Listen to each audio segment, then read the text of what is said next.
I was born in the 60s, so I was brought through the original trauma-based mind control, but then transitioned through other projects. And in many ways, it intersects now into our world in ways that I don't think I know the general public doesn't imagine.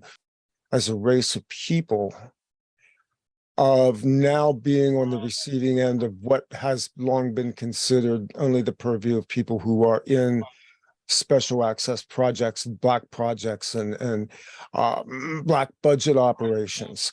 The entire world now lies in the thrall of what has been these nefarious projects, which go back many, many decades, back to the 40s, back to the 50s, and obviously picking up momentum 60s and 70s. As sort of the background, and that is the new book, Our Life Beyond MK Ultra, Then and Now. So I perfect. kept the original title, but I added Then and Now, and it's actually a whole new ISBN. It's the two older books combined, and with a lot of updates, both personal updates and what I see going on in the world. More on the healing, more on, certain things that I thought was this, and now I understand more deeply. A lot of that came with understanding the technologies a lot more. I didn't have that language when I wrote the first two books. So I was able to basically make it pretty much the same and then just add things all the way through. So I didn't want to take it, the whole books, and change them. And then, of course, one of my favorite things is that it's all color collage this time. Yes. It's not being self-published. It's actually being published by a publisher, which is logosophiabooks.com. Right. That is our friends, Chris and Steve Crimmy, who have also been on the program. Excellent. When I put the first two books out, it was kind of a rush because, it's a safety issue if you publish. And also, I just didn't have the means or, to put it where there was color collage. And the collages are really important to me. There's like 35 or 36 of them in there. Mm-hmm. And the reason is it was a tremendous part of my healing. To say that I was stunned by what I saw in those collages, and let's just say triggering in a way that when I looked at them, I saw so much of this imagery that's so prevalent in not just the culture, but even as sort of archetypal images in, I think, all of us who are recovering from a background of trauma of some form. But I also thought it was important that we kind of make clear that this book is both addressed to and coming from a plurality of personalities. That's the proper way to express it, that these are what we call a front personality, and then the alters. It felt like everything that was created and lived a life in me, every alter that lived a life, they lived a whole life. I mean, I didn't start deep deprogramming until 46. So they all had lives, they all had experiences through life. And it felt like it was more of me learning who they were, accepting who they were on some level. And that was hard with a lot of them. And it took a lot of time, but that I needed to have compassion for what they had been through, that I in some way, well, not in some way, I was responsible for bringing them home, bringing them back. And even the ones that were resistant, that were what I call dark alters, that were more allied with malevolence, even they on some level wanted it to end. It wasn't, they would resist or be evasive, but I could feel on some level, everybody in me, every part of me wanted it to end.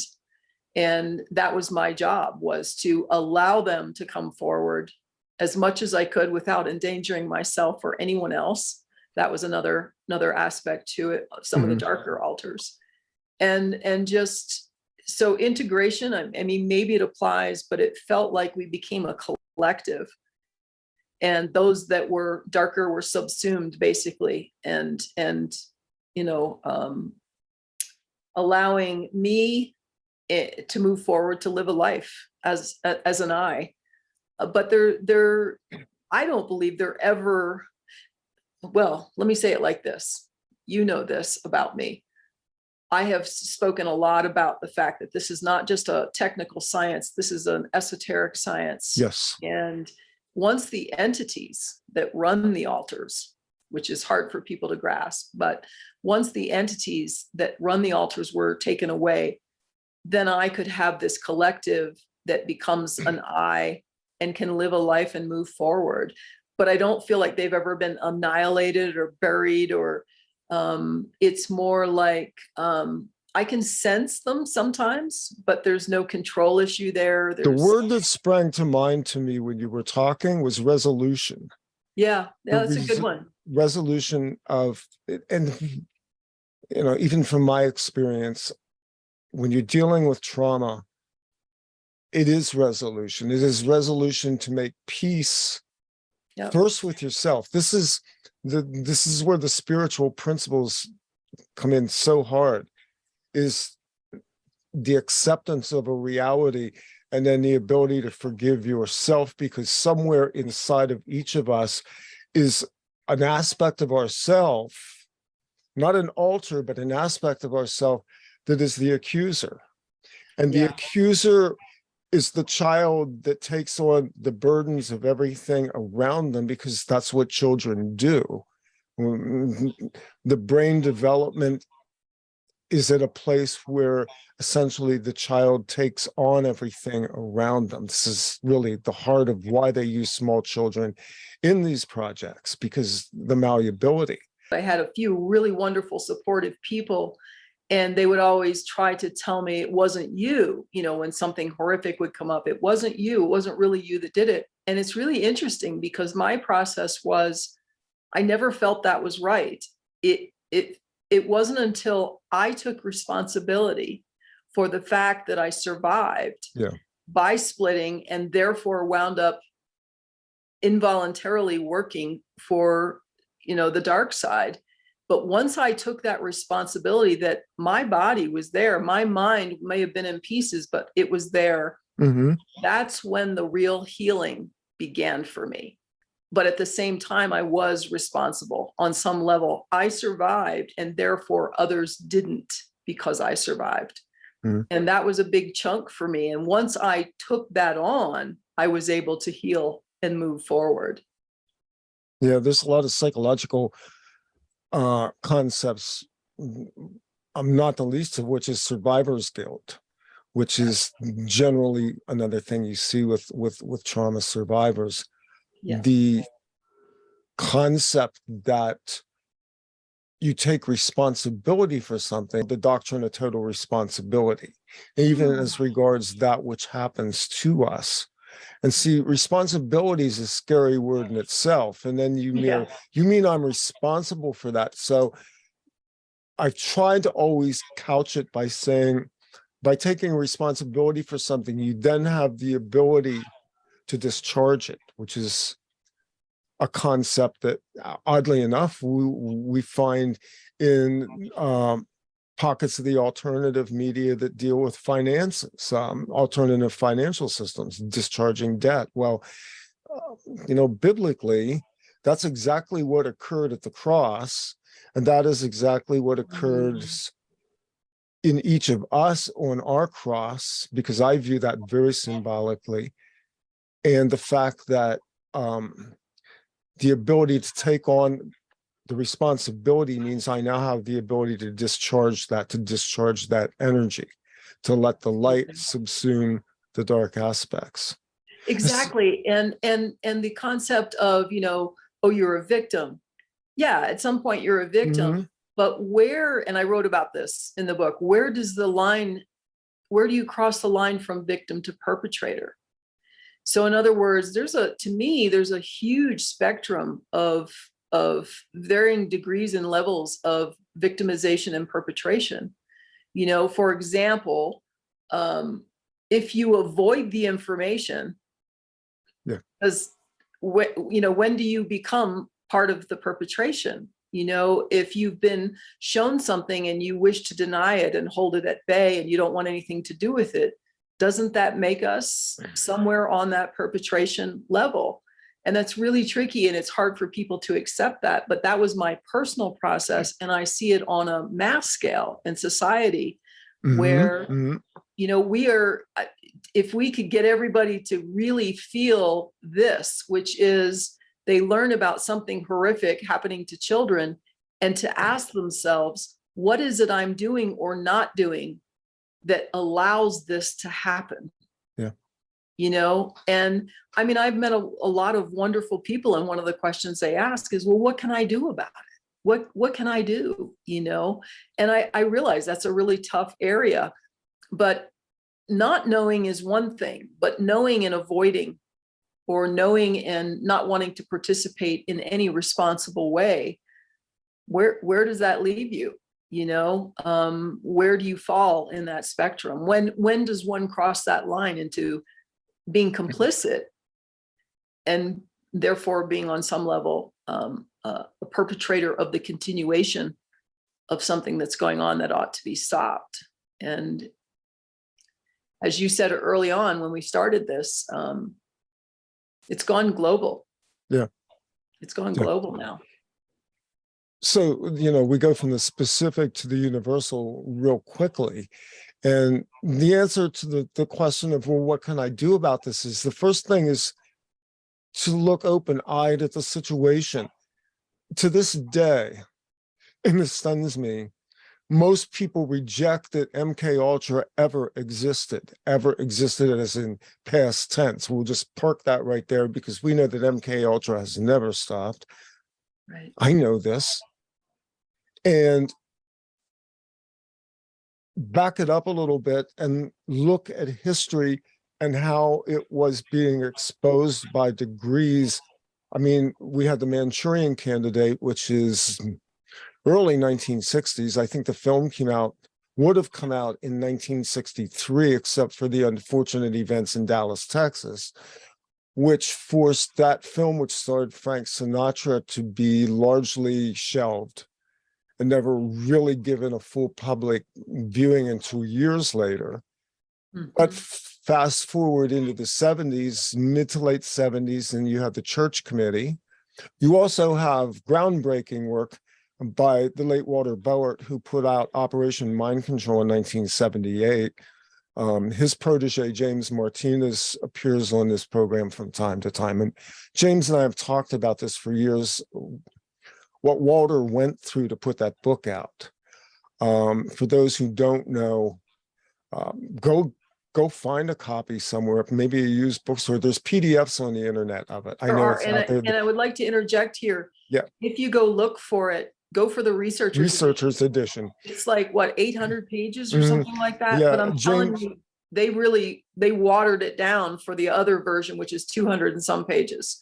So he really gets into it. He discovered that, I mean, this was happening to military personnel back in the 70s. This was already taking place. So, and standard operating procedure, as you know, is when something's about to break or something's all they do is they break that program down, rename it, and send it out in a different form somewhere else. And now it's gone corporate. I mean, it's gone corporate. It's corporate. It is. Well, in a way, I guess it always was corporate. If you look at the structure of what they call the military industrial complex, what I call storefront operations, which extend from various government agencies that have pocket operations. Department of Energy comes to mind. The Forestry Service was the one that surprised me. But I actually have somebody out there who's a friend of mine that was their experience. Wow. The force, and it makes sense. If you read Missing 411, you realize that there are very strange things going on in the wild out there. Absolutely. Which, you know, is also part of this containment structure. Right. That most people have no concept of how far-reaching this is, both above ground, underground, and above us. And the word you use, you know, that military industrial complex, that's the thing. This is an industry now. This is industrialized. This isn't like sporadic over here in one little town and something happened over in that little town. This is an industry. This is run by corporations. Then the last I heard, and it's probably changed, wasn't it SAIC that was really at the core of kind of taking things over in the last, I don't know, 5-10 years, SAIC. Yeah. And I forget what that even stands for. I don't remember right now either. But that's what they do. They just change the name, reorganize it, and it continues on something else, and everybody thinks it's all hunky dory. And everybody, as Ilana Freeland, I like the word she used. She goes, everybody just goes back to sleep. Yeah. Everybody goes back to sleep as if something was actually done. And that's the other thing that people can do. What you can do is don't blank out on this. Again, going back to what we were talking about a few minutes ago, there are people that tell me MK Ultra never existed. MK Ultra, that's tinfoil hat conspiracy. And I'm like, then there's congressional records. I mean, right. I will grant you, we all know that what was exposed as a result of the church committee was largely what they were willing to shove through the front door in order to get the heat off of them long enough so they could reconnoiter their operations. Missing files, my ass. Yeah. You know what I mean? That was all a setup as far as I'm concerned. I mean, they knew this is where you got to get ahead of the game. So, they basically did that to get ahead of the game. Exactly. Yeah. This goes into as well, revelation of the method, which is the mocking of the public, so that on one level, they're telling you the truth and you think they're full of shit. I mean, it's just. Right. And in that action, them showing some piece of the truth and us either ignoring it or thinking they're full of shit or whatever you want to say, you're giving consent. Yes. You're actually giving consent. And then that's like, that bounces off of people. But and that's kind of what I was talking about earlier. You can't, you become part of the actual perpetration. You're giving consent. You've allowed it. You're in a way, you're participating by ignoring it. And that is the lack of responsibility. And I get it. That's really hard. I mean, think about where I came from. It's really hard to accept that, that I made a primal decision at some point to survive. I didn't think about it, when they're splitting me and torturing me. I wasn't thinking about it. It's an automatic primal action that your mind splits or you die. It's one of two things. It really is. But as that continued on, I was now victim come perpetrator for them, and that's a really hard thing to accept. So it's, as we can see, it is happening. We can see it today happening on a global scale. Who's choosing to participate and listen to the bullshit and go with it? And those that are willing to say, wait a minute, something stinks here. Something's wrong here. Yeah. And some people did. The surprising thing is, first off, from the standpoint of an operation as wide scale as we'll call it the 2020 scenario was. Yeah. It was flawed. It was in some sense sloppy, and yet sometimes that actually kind of works. Apparently. And enough people bought into it. But the surprising thing was who didn't buy into it, and how many people not only didn't buy into it, and I can tell you right now in this audience, many people will have somebody in their sphere of influence that is this person, the person that went, wait a minute. Not only is this crap, but I'm getting a little suspicious about what the hell else is going on. And this is the wake up. This is what we saw happen after 9/11. The people who were in what I'll call the true 9/11 truth movement. And I was on shortwave radio in 2003 forward. So I got to really engage the post 9/11 truther movement on a pretty wide scale. And even as with every movement, there are insurgents, there are counteragents, there are Yeah. people who are planted, there's misinformation, disinformation, and various nefarious characters lurking in the background. So you're treading constantly in a minefield of mental manipulation in order to get to this. And this is where I've always said to people, you have to trust your intuition at some level. Yeah. But I'm really trying to figure out, how did so many go the other way, away from life? There's a lot that have chosen to go away from life. And we could say, well, they think that choice is leading them to life. But I don't know, that it feels like there's something so spellbound going on that it's creepy, is really the truth. It's actually creepy to witness. And even though I understand behind it, the motivation behind it in the human that would, do this, I'm seeing a split in humanity. Mm-hmm. Not just the individual, I'm seeing a split in the human society, in the human soul. I'm not talking about the folk soul, I'm talking about the group soul of humanity. And that's being split from what I see. If you look at the mechanisms that they used, psychic driving doesn't even cover what we experienced, largely because of the advancement in technologies over the last 5 years. And I will say that was ramped up tremendously in the 2-year period before 2020. And what we saw unpacked before our eyes during 2020 to, we'll just say, the beginning of this year, 2022, is nothing short of everything just being rolled out of the warehouse and switched on. And that's really the explanation, and now, how do I say this? Now we're only at the beginning of those that got the thing. Mm-hmm. We're at the beginning of what the G's, this many, and this many, make no mistake. Oh yeah. Already on. The 5 to what the 6. That is what Six is magic, that. Out in public, just odd, strange things taking place. Cars driving down the road, all of a sudden the car is coming over into your lane head on. Every day in the news now, and you don't even have to look for.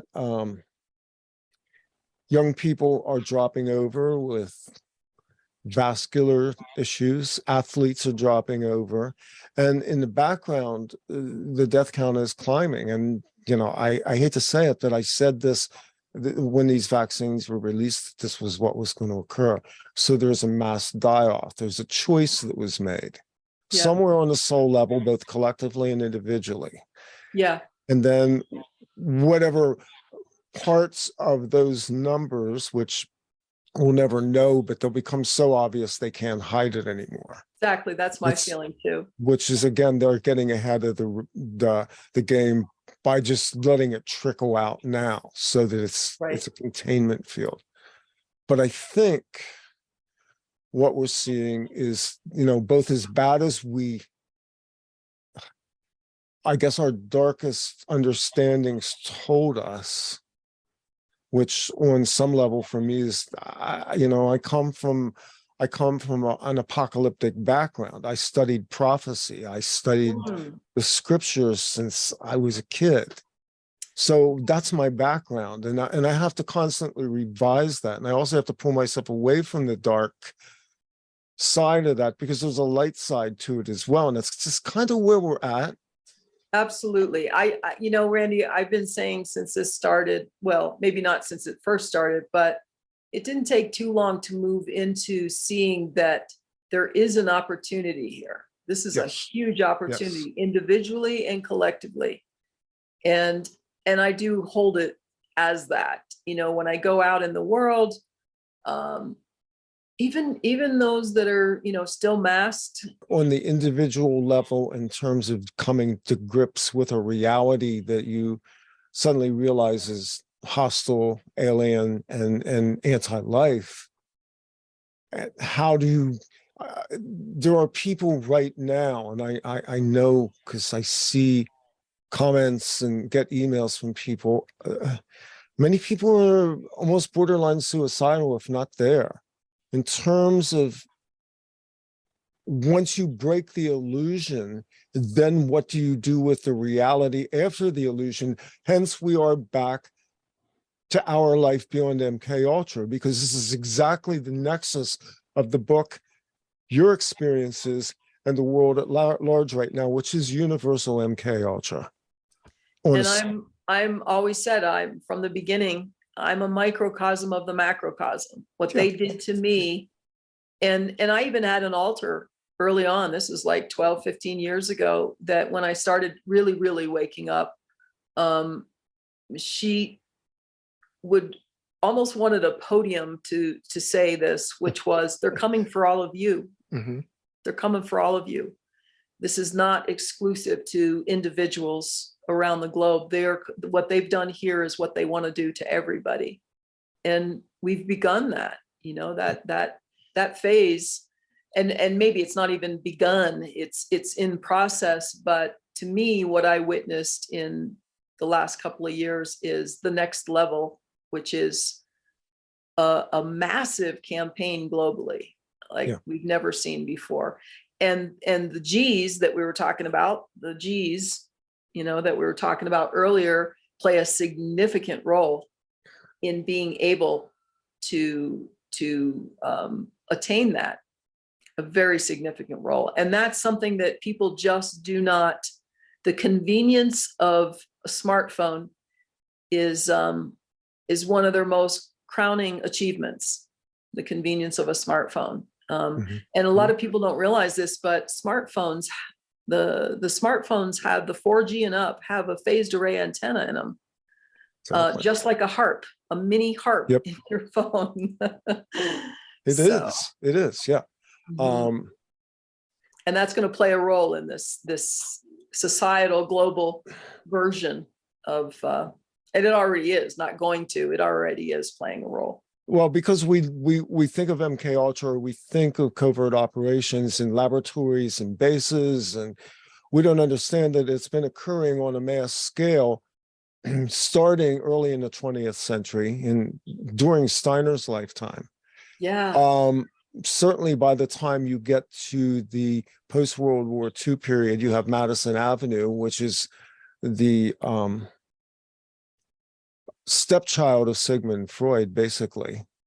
And the application of psychological principles in selling to people using, subliminals and various types of constructions of imagery and words to sell us images that become who we are. And then that's how they sold us these phones, these devices that we love so much, that people walk around and their faces are glued to them. They can't wait until they finally get to the point where they have the chip that they can put in and they can merge with the machine, which is what the meta is about.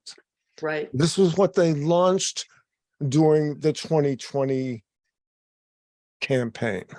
They began to launch the concept of, you now can flat screen and become an image on a computer, and you can go to work that way, and you can go to school that way, and you can conduct your life that way, literally on every level in a virtual world. And lo and behold, here comes Zuckerberg with Meta. Facebook relaunches itself during the pandemic as Meta. And all of this technology is merging into this river, which is just sweeping people away. We now have one entire generation that doesn't remember a world that didn't have these devices. Right. We're dinosaurs by their standards now. Right. And then there's the fact that they're not just, there's always experimentation, but they're not experimenting so much on everybody. They've already done this in the they've already done it. Yeah, they've already done it to individuals all over the world, and probably communities all over the world as well. But because, and aside from that, even the people I've interviewed who are targeted individuals, and the level of sophistication with that, with voice to skull technology, synthetic telepathy, all of these merging technologies, and where does the woo-woo side of it step into the technology laboratories? What's always been there? Because the occult has always been part of the tech industry when you look into the tech industry and see who's behind it. exactly, So exactly. these are the wizards. Yeah, totally. And all of our tech, the tech we're using now, I tell people you can use this for something else. You can get on this piece of technology and not fall under the spell. It's being used right now in our favor. But if you're not aware of what you're dealing with, if you're not aware of the occulted esoteric side, then what's happening to people? And that's the trance state we see so many people out in public. I'm sure we've all experienced it. The bagger at the end of the line has his phone out in between baggings, he's texting or she's texting. It truly is an addiction. It's at an addiction level. And I believe that what's coming through, I always like to say to people, why do you think they call it a plasma screen? This thing it's got a life. It's got a sentient. I know. Yeah. And this technology does what I call flat screening, because it takes a human being and turns them not even into a 2-dimensional or 3-dimensional object, but literally a flat screen field matrix array on a plasma background. So hence we become Max Headroom. Right. That's right. This was mainly a lot of childhood stuff. A lot of this programming took place, throughout my childhood. But I would say to people, those people that think Disney films are great films for kids, to really take a look, go back and take a look at some of them. And when you go in and watch it, remove yourself from the entertainment aspect of it and look at it more from the perspective of entrainment. And you will be amazed what you will find. And I'm talking not only violence, sexual innuendos. Yeah. It's not kids' films. These are not kids' films. And then of course they play into, for me, in the MK Ultra and the programming. They're doing both subliminal and psychic driving with these, because of the magnitude of what you see on a giant screen in front of you and images going by, and I forget what film rates are, but we'll say 60 to 90 frames per second. It's nothing to drop subliminal images into these films. And they've done it. They've been doing this since absolutely at least the 50s that we know of. And I remember even as an adult, I went to, when they re-released Bambi, I forget where I was, but I went to see it. And in front of me sat a man and his little boy. He couldn't have been but 4 years old. And he's standing up and, at the seat. And it's the scene where Bambi's mom gets shot. And the theater is totally silent. And the little boy looks at his dad and says, "Where's Bambi's mom?" Think about how traumatic and violent that is for a 4-year-old, let alone all the subliminal stuff. But I saw that movie when I was really young. I still remember that. Yeah. Yeah. Their films are brutal. Because they re-release them every generation. You notice that? Yeah. Right, like clockwork, they re-release these films every generation so that they get a fresh cycle of it. And Mary Poppins, I have down there in the far right corner, the bottom right corner. Yes. That's a vicious film. This guardian over these kids is it's abusive. It's just downright abusive. You really, and I get that the spell, the dream that people go into Disney with, whether it's the facilities they have or the films, but just, I ask them, step out of the entertainment perspective. just step away from entertainment for a moment and start looking at films, all films, really, a lot of films. Start looking at them from how could this entrain, or what's really happening in this film. And I would tell all parents, keep your kids away from Disney films. Yeah. Just And go color for it. is Let it important. happen. Intelligence agencies use color coding, by the way. You know this. Colors, numbers, these are all part and parcel of their arsenal. You know, and I looked at this image earlier, and it drew me to thinking about what we just saw play out in the last year on the media with Britney Spears, who came from Disney, who came from the 70s or early 80s version of the Mickey Mouse Club.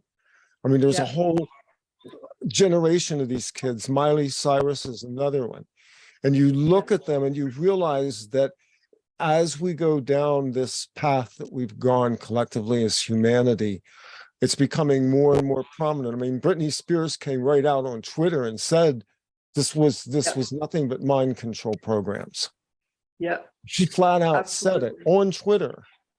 Yeah. And watching her years ago with her breakdowns and the things she would do, I mean, it was so obvious, so obvious. Well, and what the Diane Sawyer interview, she switches personalities in the Diane Sawyer interview. She actually right on camera switches into another You're alter. seeing this right now with Kanye West too, by the way, folks. Yep. It's sad. It's sad. It's not, it's not entertainment. It's entrainment. Whether, it's you or the person that you're watching, it's never, they call it programming.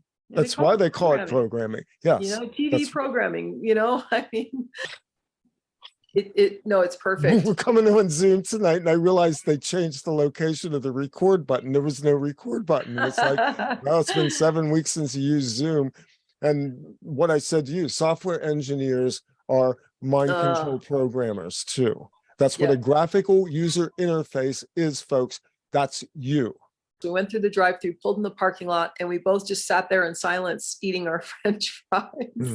And it was this classic two programmed people, their program running to reinforce everything's okay, just eat your food, eat your French fries, everything's okay. Yeah.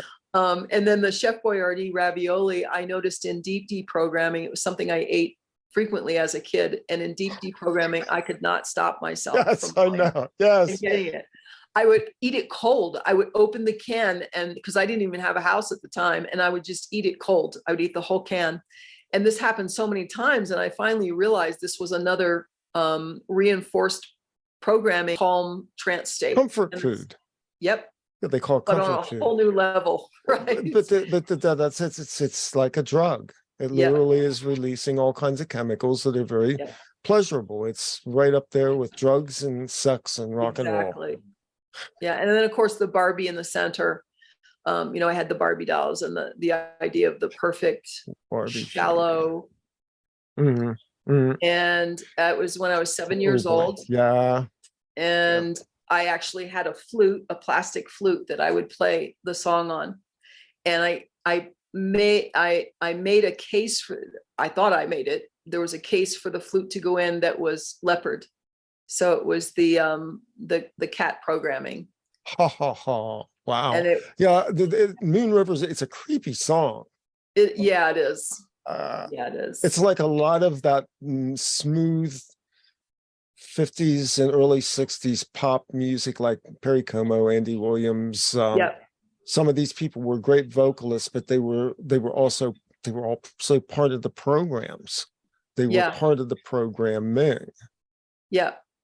Entertainment music. So what to even begin to say about Batman? I could do an entire show on it. I mean, Batman is so archetypal. It's like Peter Pan to me. And all the way through from the earliest Batman TV show. Yep. All the way through all the films. And when I was in Florida in my 20s, I had an auto and boat detailing business. And I bought a little Datsun pickup truck, and my then boyfriend at the time, who was, something was going on with him too. I can't say that he was part of the same network, but way too many paranormal experiences and missing time with me and all kinds of things. But anyway, he knew how to redo, you know, the outside. We filled in, I helped him, we did body work, and then we painted it. And I drove around a tri-county area servicing clients, lawyers, doctors, whatever, people with money. I would detail their vehicle, and some of them actually had me come to their house to do their boats. And I got to tell you this, I didn't know this, but my truck was the purple and green. If you remember the villains in one of the Batman films, Color their coding vehicles. again. Yep. So Our it's guest. our life beyond MK Ultra, then and now. So that's somewhat of the same title, but you know, more expanded version.